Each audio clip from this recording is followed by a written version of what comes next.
ஆவியினால் ஆட்கொள்ளப்பட்ட ஆண்டோடைய பிள்ளைகளே, ஞானஸ்தானம் கொடுத்து பலமான கோட்பாடுகளையும் சித்தாந்தங்களையும் கழிப்படுகிறோம். புது புது விளக்கங்களை பல சொல்லுவதை அறிந்திருக்கிறோம். திருமறை என்ன சொல்லுகிறது என்பதை ஆய்ந்து அறிவதே இது நம்முடைய நோக்கம். நம்முடைய ஆண்டவர் விண்ணலுக்கு சென்று முன்பு சீடர்களிடம் உலகமும் புறப்பட்டு போய் எல்லா மக்களையும் சீடராக்குங்கள், பிதா குமாரன் பரிசுத்த நாமத்துக்குள்ளாக அவருக்கு ஞானஸ்தானம் கொடுத்து நான் கட்டளையிட்ட எல்லாவற்றையும் உபதேசியுங்கள் என்று கட்டளை கொடுத்தார். இந்த கட்டளையை பார்க்கும்போது எந்த முறையில் ஞானஸ்தானம் கொடுக்க வேண்டும் என்ற ஒரு குறிப்பு இருப்பதாக நாம் பார்ப்பதில்லை. அது மட்டுமல்ல, ஞானஸ்தானம் கொடுத்த பின்பு அவர் உபதேசியுங்கள் என்று கடவுள் சொன்னார். அப்படியானால் எப்பொழுது ஞானஸ்தானம் கொடுக்க வேண்டும், எப்படி உபதேசிக்க வேண்டும் என்பதை அறிய விரும்புகிறோம். சிலர் ஞானம் பிளஸ் ஸ்நானம், ஞான ஸ்நானம், எனவே ஞானம் வந்த பின்புதான் ஞானஸ்தானம் கொடுக்க வேண்டும் என்று வாதிடுவதை கேள்விப்பட்டிருக்கிறீர்கள். ஞானஸ்தானத்தை குறிக்கிற கிரேக்க சொல் பாப்தே. இந்த சொல் கழுகுதல், தெளித்தல், தோய்த்தல், நினைத்தல், ஒரு வேலையை முடித்தல், இறந்தவருடைய ஆசையை நிறைவேற்றுதல் என்கிற பல பொருள்களில் திருமறையில் கையாளப்பட்டிருப்பதை நாம் பார்க்க முடியும். நம்முடைய ஆண்டவர் சொல்லும் போது மத்தேயு 12ஆம் அதிகாரம் 50ஆம் வசனத்துல நான் பெற வேண்டிய ஒரு ஸ்நானம் உண்டு, அது தீர் மட்டும் நான் வேதனைப்படுகிறேன் என்று குறிப்பிடுகிறார். அவர் எதை குறித்து பேசுகிறார் என்பதை திருமறை வாசித்து பார்க்கலையானால் தான் நிறைவேற்ற போகிற பாடுபாடுகளை குறித்து அவர் இந்த வார்த்தைகளை சொல்வதை நாம் அறிந்து கொள்ள முடியும். அதுபோல பவுலடிகளார் கொரிந்து சபையாருக்கு எழுதுகிற முதலாம் நிருபம் 15ஆம் அதிகாரம் 29ஆம் வசனத்தில் மரித்தோர் உயிர்த்தெழாவிட்டால் மரித்தோர்களுக்காக ஞானஸ்தானம் பெற்றவர் என்ன செய்வார்கள் என்று கேட்கிறார். மரித்தோர் எழுப்பப்படாவிட்டால் மரித்தோர்களுக்காக ஞானஸ்தானம் பெறுவானேன்? அப்படியானால் மரித்து போன மக்களுக்காக உயிரோடு இருக்கிற மக்கள் ஞானஸ்தானம் பெற்றிருக்கிறார்கள் என்பது நமக்கு தெளிவாகிறது. அப்படியானால் ஞானஸ்தானத்தை குறித்த ஒரு முழுமையான பொருள் நமக்கு விளங்கும். ஏன்னா கிரேக்க சொல் பல பொருள்களை கையாண்டிருக்கிறது. கிரேக்க அகராதியை பார்த்தால் இது நமக்கு தெளிவாக தெரியும். எனவே ஞானஸ்தானத்தை குறித்து முதல்ல இருந்து நம்ம பார்ப்போம். முதல்ல இயேசுடைய ஞானஸ்தானம். இயேசு யோர்தான் ஆற்றில் யோவானால் ஞானஸ்தானம் பெற்றார். ஞானஸ்தானம் பெற்று கரையேறினார். திருமறை அவர் ஞானஸ்தானம் பெற்று கரையேறின போது இதை தூய ஆவி பிராய ரூபம் கொண்டு வந்தார் என்று இவர் நேசகுமாரன் பிரியமா இருக்கிறேன் என்று சொன்னதாக எழுதுகிறார். ஞானஸ்தானம் பெற்று கரையேறினார். அவர் மூழ்கினார்கள் சொல் அங்கே எங்கேயும் சொல்லப்படவில்லை. கரையேறினார் என்ற வார்த்தையை வைத்து அவர் மூழ்கினார் என்று வாதிடுவது தவறானது. ஏனெனில் வேலைக்கு செல்கிறவர்கள் வேலை முடிந்து திரும்பி வரும்போது இதை கரையேறி வருகிறார்கள் என்று சொல்வது மரபு. எனவே ஞானஸ்தானத்தை முடித்துவிட்டு வருகிறார் என்பதுதான் பொருளே ஒழிய அவர் மூழ்கி எழுந்தார் என்பது அதன் பொருள் அல்ல. அவர் மூழ்கி எழுந்தார் என்று திருமறையில் எந்த இடத்திலும் அத்தகைய சொல் பயன்படுத்தப்படவே இல்லை.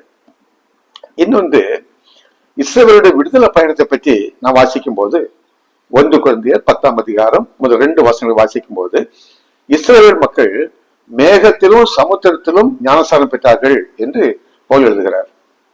இஸ்ரவேல் மக்கள் 430 ஆண்டுகள் அடிமைத்தனத்திலிருந்து மோசே தலைமையில் விடுதலை பெற்று வந்தார்கள். வருகிற வழியில் இந்த வனாந்தரம், எனவே பகலில் மக்கள் சோர்ந்து போவார்கள் என்பதற்காக கடவுள் மேக ஸ்தம்பத்தில் அவர்களுக்கு நிழலை கொடுத்தார். இரவில் அக்கினி ஸ்தம்பத்தில் அவருக்கு ஒளியை கொடுத்தார். ஏனெனில் பார்வோன் தொடர்ந்து வரும்போது அவருடைய கைகளுக்கு தப்ப வேண்டும் என்பது கடவுளுடைய விருப்பம். ஆனால் அந்த மேகமோ அல்லது சிவந்த சமுத்திரமோ அவர் மீது பட்டதாக நான் திருமறையில் எங்கும் வாசிப்பதில்லை. மேகம் அவரை கஷ்டப்படாமல் பாதுகாத்துக் கொண்டது. வெயிலின் கொடுமையிலிருந்து இறைவின் வெளிச்சத்துக்காக தான் அது நடந்ததாக திருமறையில் வாசிக்கிறோம். அது போலவே இஸ்ரவேல் மக்கள் சிவந்த கடந்த நிகழ்வுகளை நான் திருமறையில் வாசிக்கும் போது யாத்ரா புத்தகம் 14ஆம் அதிகாரம் 22ஆம் வசனத்துல இஸ்ரவேல் மக்கள் வெட்டாந்தரை வழியாக கடந்து வந்தார்கள் என்று வாசிக்கிறோம். நீர் திவலைகள் கூட அவர்கள் படாதபடிதான் வந்தார்கள். ஆனால் மூழ்கியது எகிப்துடைய போர் வீரர்கள், எகிப்துடைய சர்வ படைகளும் அது அழிந்து போயின. மூழ்கிறவர்கள் தான் அழிந்து போனார்கள் ஒழிய இந்த மக்கள் தண்ணீர் படாமல் அடுத்த கரைக்கு வந்து சேர்த்தார்கள். எனவே முழுகின முழுக்குதான் சரி என்று வாதிடுவது தவறு.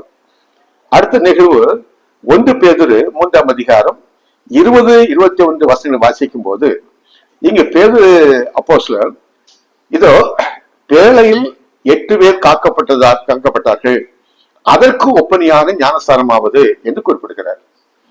ஜலப்பழை சமயத்துல கடவுள் பேழை செய்ய சொன்னார். அந்த பேழையில நோவாவும் அந்த குடும்பத்தார் 8 பேர் அதில் அவர்கள் குடியேறினார்கள். எல்லா மிருக ஜந்துக்களும் இருந்தன. ஆனால் உண்மையாகவே மூழ்கியவர்கள் உலக மக்கள். அந்த 8 பேர் மீதும் தண்ணீர் படவே இல்லை. அதை தெளிவாக பார்க்க முடியும். ஒருவர் தண்ணீர் பட்டிருந்தால் பேழையும் மூழ்கி போயிருக்கும். இங்கும் கூட மூழ்கிறவர்கள் பேழை மூழ்கியிருந்த மக்கள் அல்ல, இதோ உலகத்தில் இருந்த மக்கள் மூழ்கி மாண்டு போனார்கள். அடுத்த ஒரு நிகழ்வை இதோ பவுல் குறிப்பிடுவார். ரோமர் 6ஆம் அதிகாரம் 3, 4 வசனங்களில் இயேசு மரித்து அடக்கம் பண்ணப்பட்டது போல நாமும் ஞானஸ்தானத்தில் அவரோடு அடக்கம் பண்ணப்படுகிறோம் என்று குறிப்பிடுகிறார். சற்று யோசித்து பாருங்கள். இயேசு மரித்தார், அது 100க்கு 100 உண்மை.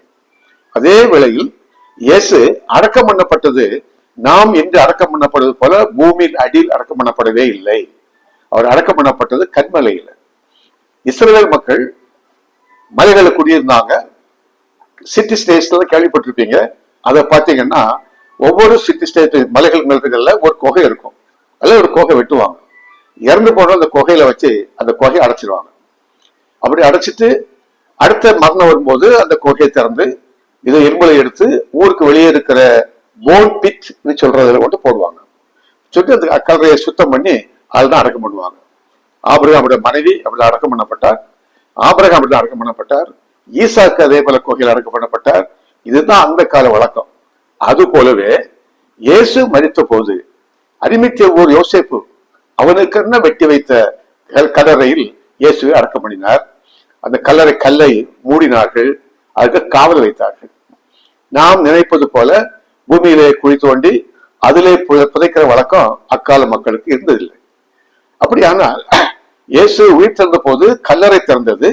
இயேசு உள்ளே இருந்து வெளியே வந்தாரே ஒழிய பூமிக்கு அடியிலிருந்து ஏறி வந்ததாக நாம் பார்ப்பதில்லை. எனவே இதுவும் கூட இயேசு உண்மையாகவே அடக்கப்பட்டார். அது முழுக்கு ஒப்பனையா இருக்கிறது நிமித்தம் அவர் முழுகி ஞானஸ்தானம் எடுக்க வேண்டும் என்று வாதிடுவது மிக மிக மிக தப்பானது. இனி வேதாகம் சொல்கிற சித்திரத்தை பார்ப்போம். என்ன சொல்லுன்னு பார்ப்போம்.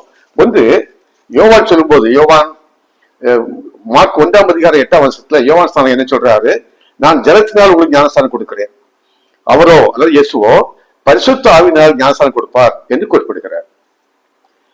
பேதுரு அப்போஸ்தலர் நடவடிக்கைகள் 11ஆம் அதிகாரம் 15, 16 வசனங்கள்ல நான் பேச தொடங்கவே பரிசுத்த ஆவியானவர் நம்மேல் ஆதியில் இறங்கினது போல அவர் மேல் இறங்கினார் என்று குறிப்பிடுகிறார். எந்த நிகழ்வு? பெந்தெகோஸ்தே நாள் நடந்த நிகழ்வை தான் இங்கு குறிப்பிடுகிறார். பெந்தெகோஸ்தே நாள் நிகழ்வை யோசித்து பாருங்கள்.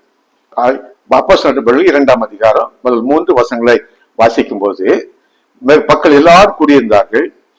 பெருத்த காற்றை போல, காற்று இல்ல காற்றை போல, அக்கினிமயமான நாவுகள் போல பிரிந்திருக்க நாவுகள் அவர்கள் மேல் வந்து அமர்ந்தன.